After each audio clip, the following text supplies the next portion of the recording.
coming up on Refresh Cinema. I just work here, man. I don't know. Yeah. No one tells me anything. That's kind of what Kirsty's doing. Exactly, that's her attitude, which I don't blame her. I mean, it's a lighthearted comedy kids film. But at the same time, remember, the consequences of her f***ing up being the Tooth Fairy is she goes to hell. They literally have They have a elevator, and we see some businessman go down to hell. He's like, I'm sorry. Mergers and acquisition.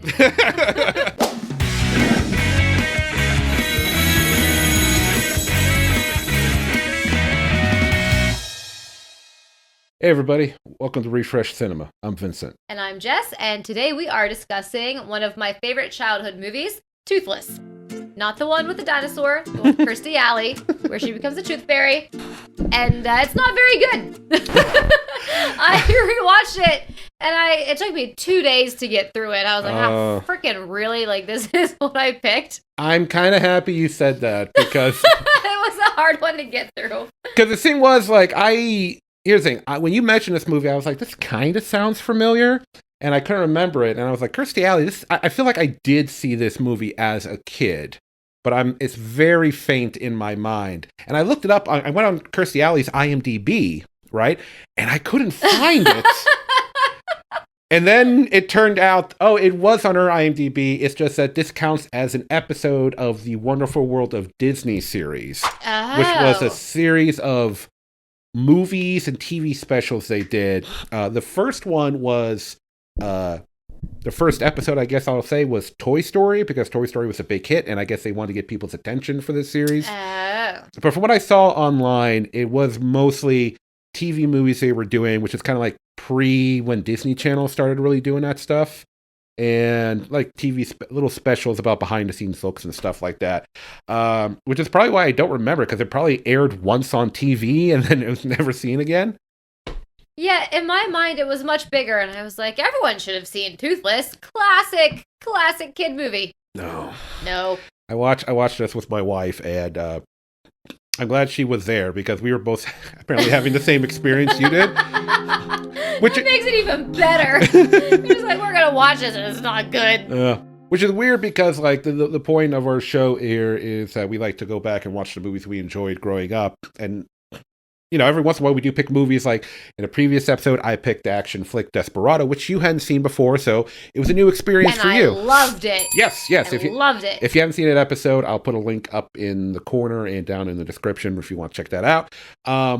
But I didn't I had a very faint memory of like not even seeing this movie, the existence of this film. And once again, when I was like, at first I couldn't find it on IMDb, it weirded me out a little bit. Yeah. But there were other TV movies that came out of this that are more fondly remembered. My Date with the President's Daughter. Was apparently part of this series of TV movies they were doing. And I think the next closest one would probably be Life Size, with the Tyra Banks movie where she was a doll. Before there was Barbie, there was Life Size. Either way, this movie does not rank high amongst any movie that's ever been made. Yeah. It's the general premise. Kirstie Alley, she's an adult person, and she comes from a long line of dentists. Yes. That was all she wanted to do when she was a kid. She loved going to the dentist, so that is what she does. But her life is just work. It's hollow. She has very few friends. She has no romantic interests, and her girlfriends at work are like, you have to go meet some guys. You have to go out. And she's kind of like, I don't really feel like it. And I don't want to say she's a dick. Like, she's great with the kids, but she's just kind of like a little cold. A little, not ice cold. You know, she's... No. Yeah. You'd be fine to meet her, but she's not going to make you feel all warm and fuzzy. Right. So she is leaving her practice one day, just like going home, and she gets hit by a bike messenger. Yeah. Bada bing, bada boom, she's in limbo. She's like, where the hell am I? Yeah. Yeah, she's in limbo, and she's told by her, she's told by her limbo agent. There's like a manager of limbo, or yeah. There's all these people running around limbo, which it's in a desert. It's just like their movie trailers in the desert. Yeah, well, it's filmed, and you can see it in the background in some of the shots. This is filmed near Vasquez Rocks, which is a place that's appeared in many movies and television shows. As a nerd, one of two biggest references. One, it was the area where Kirk fought the lizard alien in the classic Star Trek episode, which I can't remember. The Gord? The Gord. That was the name of the species. I know you Trekkies in the comments are about to come at me. I'm one of you. I just forgot for a sec. And then, as a 90s kid, the Vasquez Rocks was the location for the Power Rangers Command Center. Okay. Yes. So it's a very famous filming location. Film fans have gone out there just to be there. It's that like angled, jagged rock. You've probably seen it in a bunch of movies and stuff like that. But yeah, which I don't have a lot of good to say about this movie because it really is just a cheap TV movie, even for Disney. But the one thing is, like, I do kind of like the limbo locations, just like, this deserty area. It's not great. It's not bad. It's very limbo. It's very limbo. And I do like, there's parts in the movie where they don't really do this in other parts of the movie, where when they're walking around in the limbo area, there's a lot of handheld camera action instead of having multiple stationary cameras or one, that's rolling past, and they don't really have that, but it's a lot of handheld, which does give limbo a different feel than other. And I think that's the end of my compliments. We'll find out. But the rest of the premise is that if you've ended up in limbo, you are assigned to be something like Tooth Fairy, Easter Bunny, Santa Claus, what have you, and your time doing that determines whether you go to heaven or to hell. Yeah. And there's even the quintessential staircase, which kind of, my Arrested Development friends will know, it looks kind of like the Bluth car. You're going to get some hop-ons. They'll know. They'll get it. Okay, but, good. Yeah, so you see the staircase to heaven and everything, and the manager's kind of like, you're starting your training. You're the Tooth Fairy. And Christiana is like, how about no? She obviously doesn't want to be there doing this. So she goes to do her training, and in this very magical way, she walks into the trailer, and all of a sudden it's this massive building for her to do her flying training, and she's in this big poofy dress. Yeah, and I just want to point out, it was very, you can tell how little money they had for this movie, because the flying training area is clearly just a sound stage. It's clearly just because it's got the padded walls to reduce echoes and reverberation.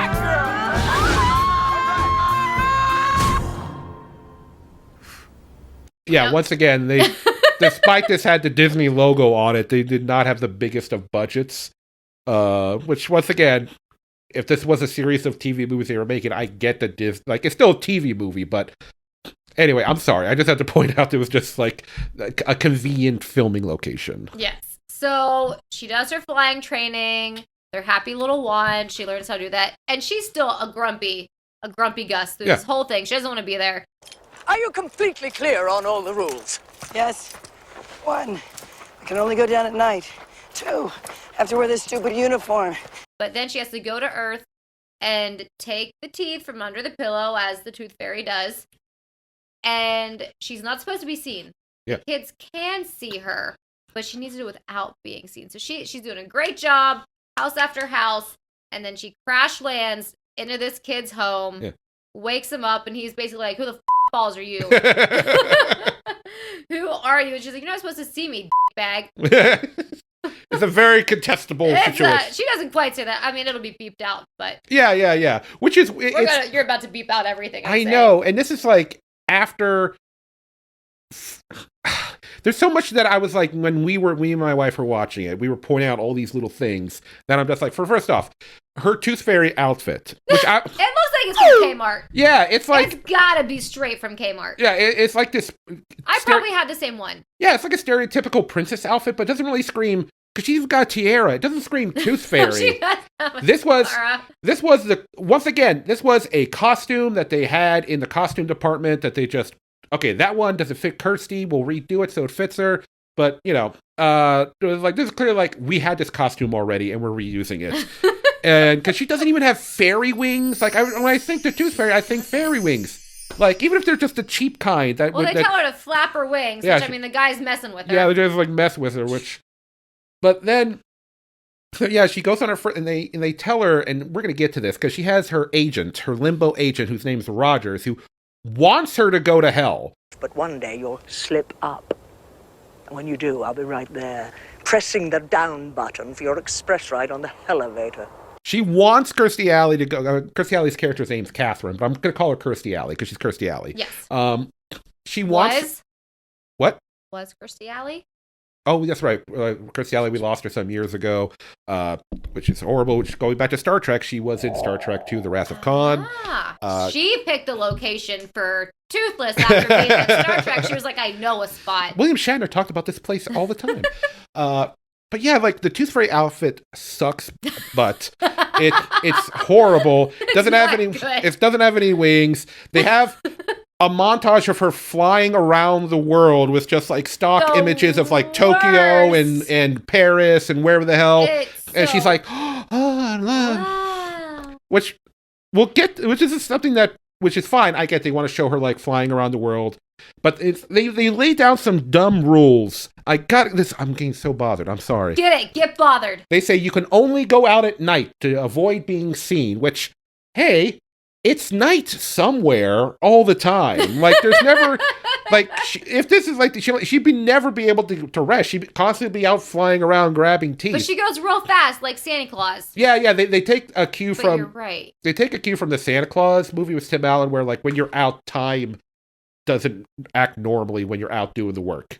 So, did this come out before or after the Santa Claus? Because which one came up with the idea first? Oh, I don't know. We'll look it up later. I'll put it up on the screen, whatever.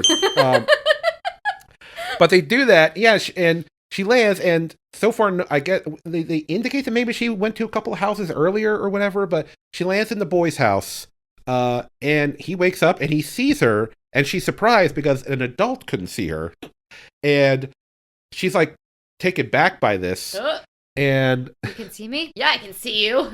And we find out later in the movie that the reason why he can see her is because... See, baby teeth represents innocence. Once you lose your innocence, you lose the capabilities to believe in the unbelievable. Oh, man. Even just one baby tooth. Yeah, just one's all you need. Which, why didn't they tell her that? No one, like, her training... This is the quintessential, like, I just work here, man. I don't know. Yeah. No one tells me anything. That's kind of what Kirstie's doing. Exactly. That's her attitude, which I don't blame her. I mean, it's a lighthearted comedy kids film. But at the same time, remember, the consequences of her up being the Tooth Fairy is she goes to hell.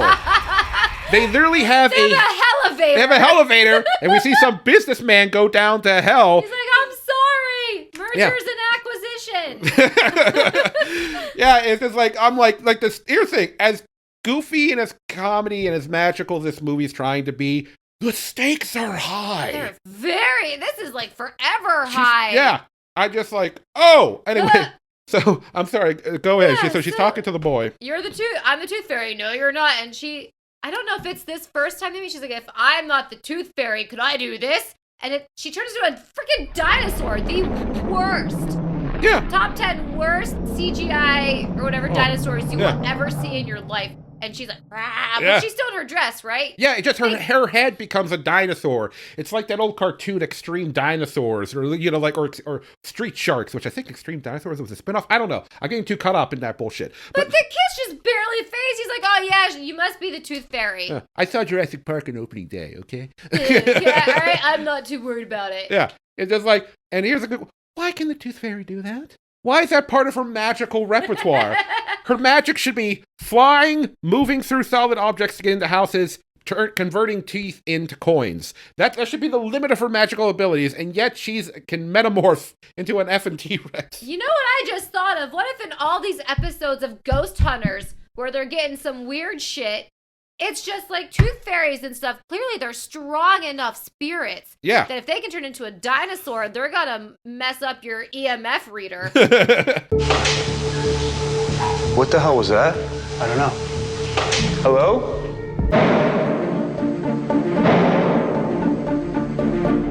We've solved Ghost Hunters. They can just stop making episodes. Yeah, it's the Tooth Fairy. Ghost Hunter people, you can retire Zach Baggins or whatever the hell that other guy is. Bilbo? What's that guy? There's some Zach, I don't know, some other Ghost Hunter dude. I can't remember what his name is, but cheers to us solving the mystery of ghosts. I know, yeah, boom. It's another day at the office for us, right? Yeah, and the kid's like, WTF?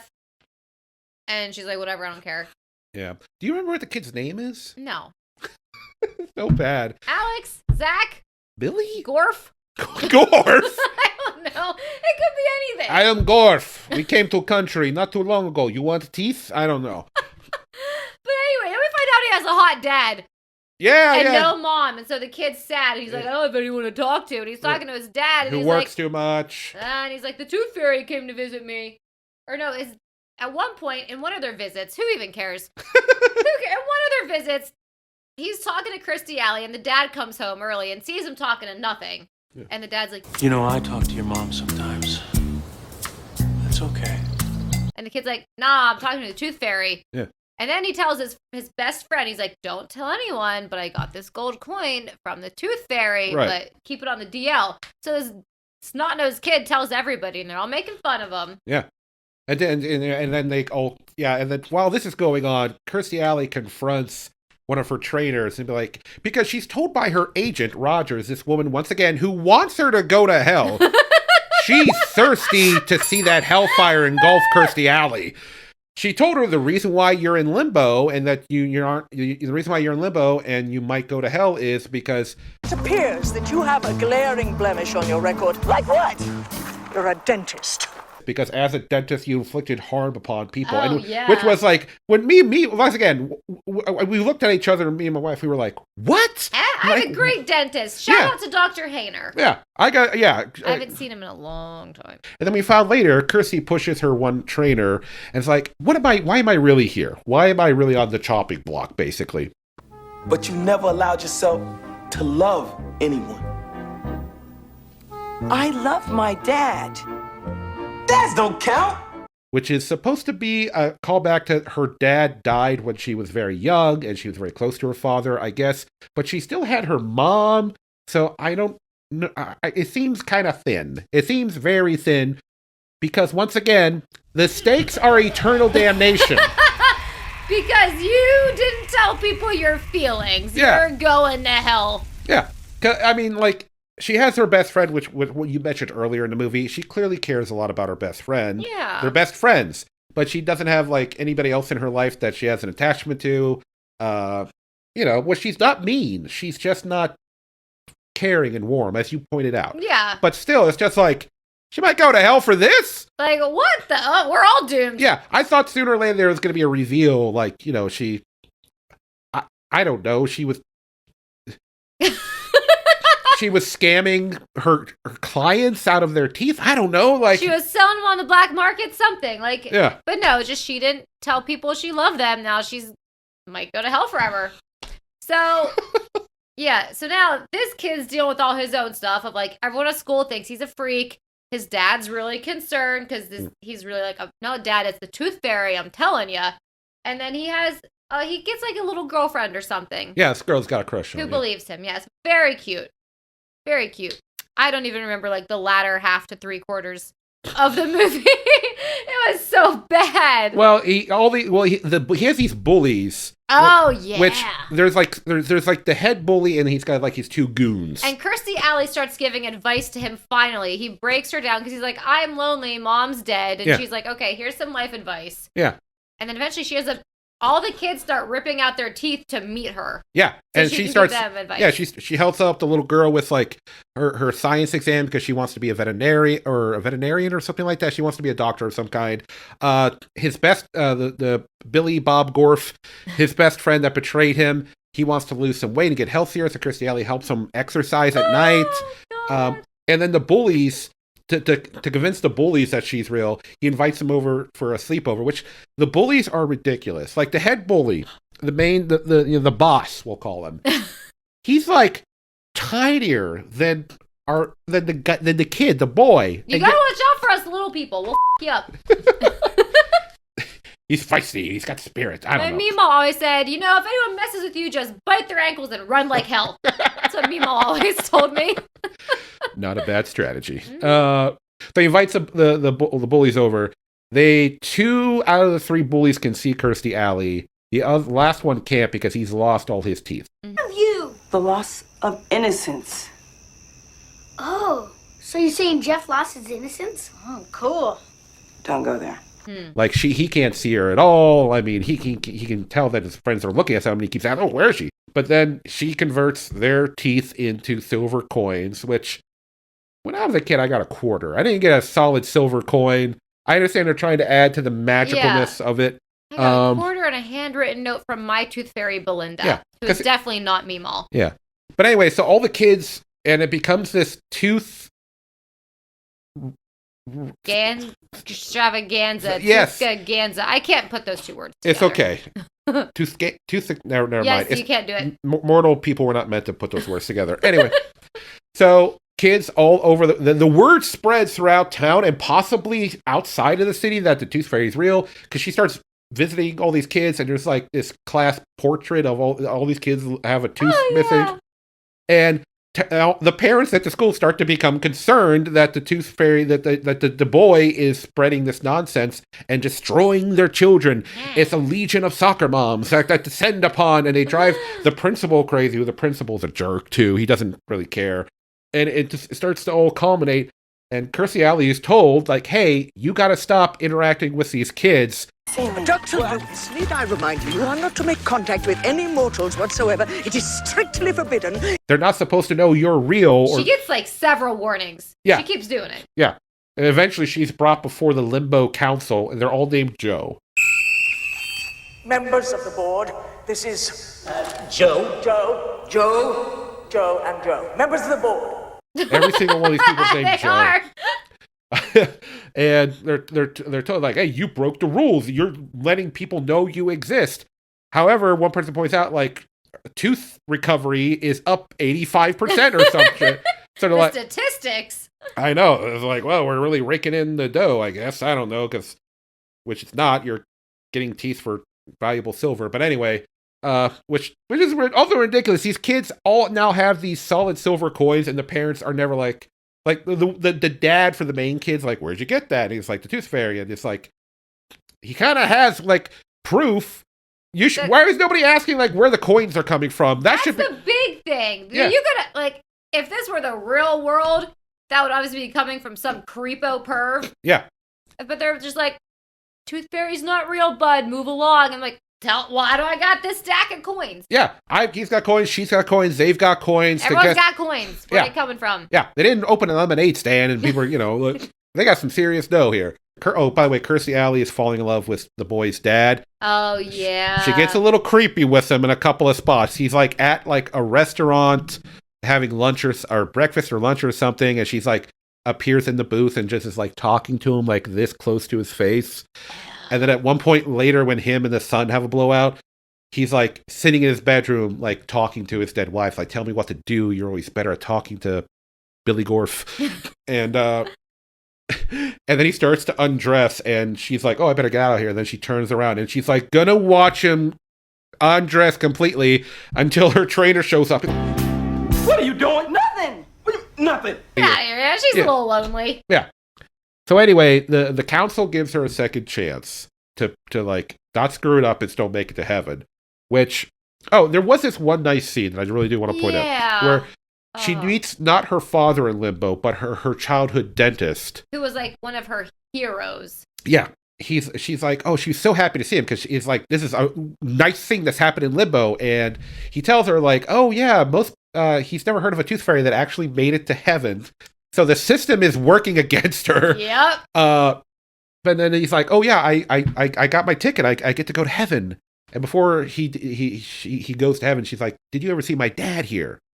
And he's like, Your father blew through here pretty quick, from what I'm told. They loved him here. I cry every time. Yeah. I'm gonna cry now. Which is nice to know that her father really, like, because sometimes we overblown, like when you're a little kid, how awesome your parents were. Yeah. But no, he was like a legitimately good dude. And that, kind of, I guess, adds to her maybe opening up later. Yeah. But then there's another scene. Oh, we do get to watch him go to heaven. Oh, yeah. Her dentist. Yeah. And it's wonderful. He walks right up the stairs and he goes. Yeah, they motion track some CGI wings onto him. Yeah. and then he just teleports up to heaven instead of flying. Which I don't know what I thought he was going to take off because he's got his angel wings, and then he just teleports. He beams up. The wings are just for show. Yeah, but anyway, things come to a head where she shows up at his school because the girl he has a crush on passed her science exam or whatever she was doing. And she's there in the middle of like the school courtyard or whatever. And all the kids are like, the Tooth Fairy! And there's a crowd of kids around her. And the Karen soccer moms are there yelling at the principal. And they're like, see, he's starting a riot! Right? And it's just like, no, it's just a bunch of kids. Like, they're like overblowing everything. So. Because they're kids. Yeah. But also, I mean, the Tooth Fairy's there, but also they're kids. Right. Like, I like, it wasn't even a riot. They're just all in a circle together. Like, what the hell are you talking about? So, the dad shows up to defend his son, and he's finally like, you know what? My son says the Tooth Fairy is real. I believe him. He finally steps up for his kid, because they've been having this, we're not going to go into detail about it, because it's the basic of the basic. Dad, you work too much, and we never talk. And we're like, Dad, Mom's gone, and she would listen to me, blah, blah, blah, bullshit. But it's like, he gets his dad's approval. But he's like suspended from school, and next thing I know, I can't remember why they're on the stage in the school auditorium. I don't know why, because there's a play about. They end up there for the fucking reason. So Kirstie Alley sees this from limbo, and she's like, I gotta go down and help that boy. He's really changed me, and I can't let him get suspended from school because there's no other schools in America he could possibly go to. And so she rips off part of her gown outfit to make the puffy parts, and she goes down there, and all the kids can see her. None of the parents can see her. The dad believes him that she's there. And it was mentioned briefly earlier in the movie, like, how can someone see me? Oh, you have to open your heart to them. So she gives the kid a hug, and then the adults can see her because her love makes her visible. Which I guess is a metaphor. I don't know. I didn't feel shit. I didn't feel a damn thing. Exactly. So, like, she appears, she does, like, I'm the Tooth Fairy, bitches. And the kid gets unsuspended. But then her trainer and her agents show up, and they're like, you are in deep trouble. And they drag her. This part I kind of like, because they're on the school stage for the play. There's, like, a blue sky backdrop, and they kind of drag her off into the sky magically. That was kind of nice. Once again, the special effects weren't great, but this is like it's a crappy TV movie that Disney just threw some money at, right? So they go off and they take her and they drag her to the elevator, and there's music playing, and it goes down. It just fades into the ground. There's no real like shaft, and there's music playing, and there's flashbacks throughout the whole movie. And then because it's a Disney movie and we can't really send someone to hell, she wakes up in the middle of the street. Oh well, we have to say, when she's in the elevator and they're sending her down, she screams, what's her agent's name? Rogers. She screams, Go to hell! at Rogers. This is a kid's movie. She screams at Rogers, go to hell! Like, she's screaming.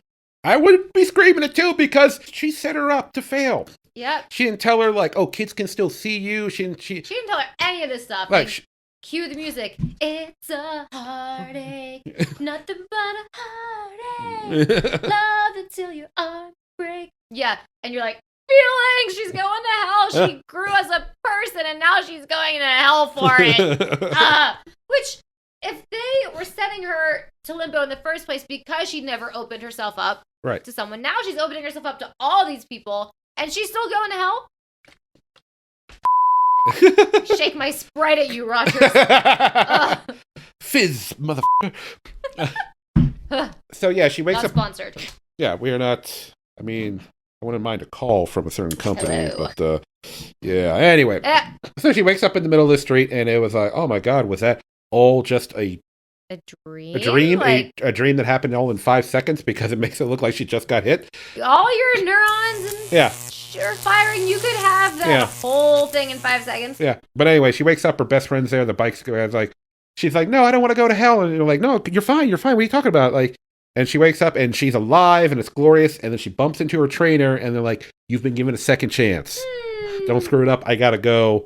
I gotta go back to limbo. I got my stuff to do. And then Rogers, the trainer, shows up in the middle of the street as like a crossing guard. She's blowing her whistle. It's like, and she mouths like, I'll be watching you. And I hope not, because you suck at your job. You should not be helping people get out of. Terrible at her job. Yeah, unless that was like the plan all along. Which no. To make Kirstie Alley a better person. Yes. That could have been, but I'm going to say no. I don't want, like, we could be like, the Lord works in mysterious ways, but no, not this time. You're not getting off this time, Rogers. Yes. Anyway, so she goes back to her dentist's office. She doesn't go to the hospital. No. She's just like, back to work. I know. We got to wrap up the movie. We ain't got time for the ER. I would assume that if they're giving her a second chance, it wouldn't be a second chance plus a concussion. I assume that's enough. But she goes back to her dentist's office. And who is in her chair but Gorp? Gorp. I feel so bad for this kid.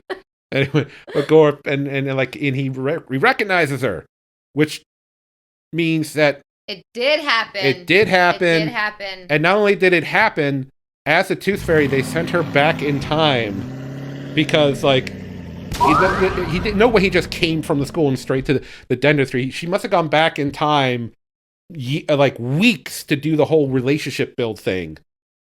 So maybe he just had a dentist. Well, that's great because it lined up with him getting suspended, so he had the time. It's just funny. Does that mean if she was back in time, she could have gone and visited her living self and warned her, don't go in the street that day. Like, it sets up a whole thing. Well, I don't think she was back in time. I don't know. It feels like it did. Because, like, she was a Tooth Fairy for at least, like, a few weeks, it feels like. Time moves differently. Time does move differently. The time differential could have fixed it. Why am I trying to fix this?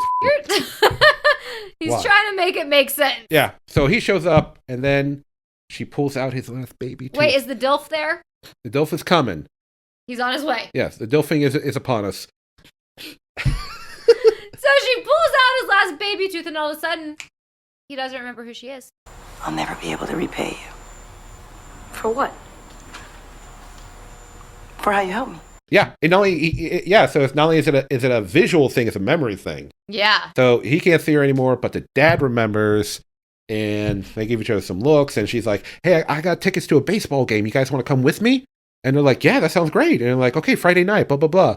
And then she goes to walks into the door to their car, they drive off, and she grabs a rose or a flower off of somebody, and she starts doing a little dance. Oh, but I forgot to mention, her magic is dependent on her doing a little dance with her magic wand. It sounds like bum, bum, Bum, bum, bum, bum, bum, bum. Come on. Bum, bum, bum, bum, bum, bum, bum, bum, bum. And that song has been in my head forever since the first time I saw that movie. Yeah, which it's a real song that they play during the end credits. I forget the name of it, but it's like an old song from like the 60s or 50s. Like You Don't Know How I Feel or something. Yeah. All right, girl. Yeah. You've been hurting me. Yeah. Somebody's going to recognize this.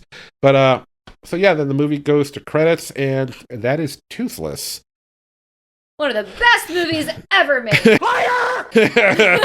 How dare you? But yeah, so this was an accidental, like, bad movie, which is okay. This was fun.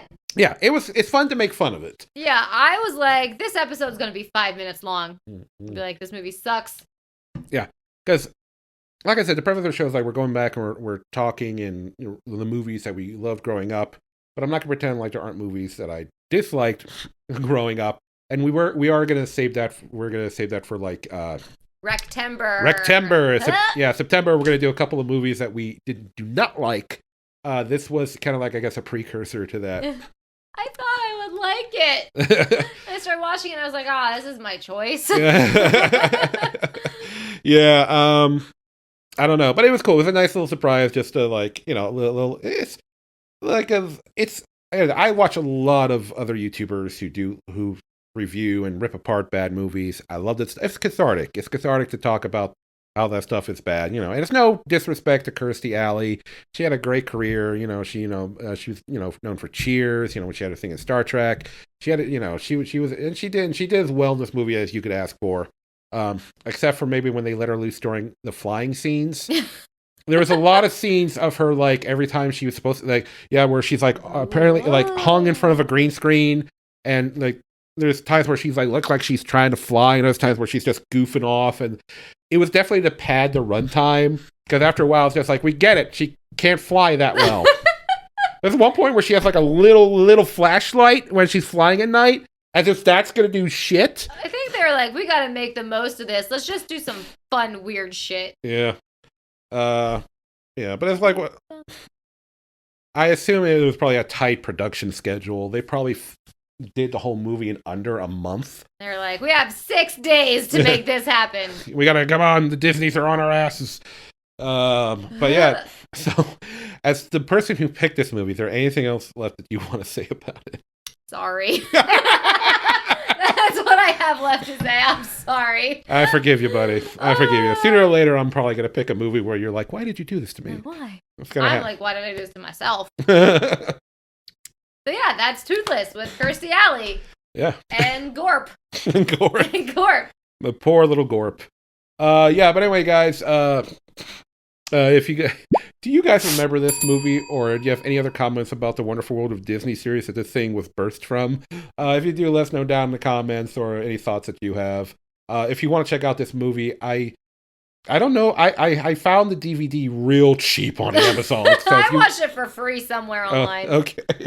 Well, yeah, so it's not hard to find, but let us know down in the comments any thoughts that you have about it. Yes. All right. And that'll do it. We'll see you in a couple weeks. See you weeks. Ow. Nice.